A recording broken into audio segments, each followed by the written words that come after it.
Election commission of Pakistan के लिए ये सवाल उठाया जा रहा है कि ये हमेशा अपने कांधों का बोझ जो है दीगर इदारों पर डाल देते हैं और जो जिले इंतजामिया के ऑफिसर्स थे या ज़ाहिर ब्यूरोक्रेसी से जो लोग लिए गए, क्या खुद इलेक्शन कमीशन ऑफ पाकिस्तान ऐसे लोगों की तैनाती नहीं कर सकता था जो कि बिल्कुल पार्शियल हो, इम्पार्शियल लोग हो?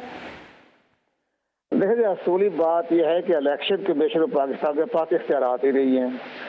अच्छा। सबसे बड़ी अहम बात यह है कि को इलेक्शन, मैं खुद रहा हूँ 7-8 साल फेडरल सेक्रेटरी रहा हूँ, लेकिन हमने अपने जराए वसाइल जो होते थे उसके जरिए हम अपनी ताकत मनवालिया करते थे।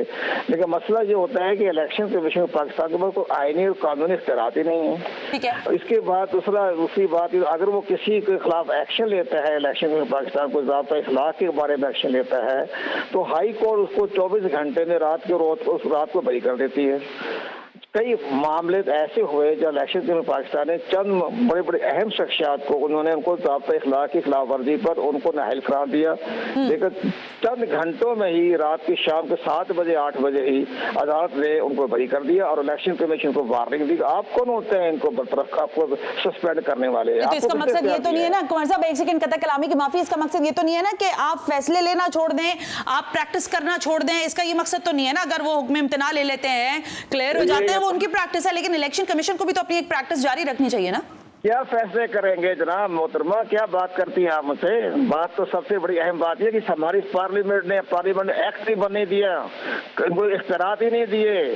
हमारी पार्लियामेंट एक्ट में सारा मामला इख्तियारात के ऊपर है। इंडिया में क्या होता है, इंडिया को ये इख्तियार दिया गया अगर कोई पार्टी ज़ाब्ता इखलाक की खिलाफवर्जी करे तो इंडियन इलेक्शन कमीशन उस पार्टी को कलअदम करार दे सकता है और वो किसी अदालत में चैलेंज नहीं हो सकता।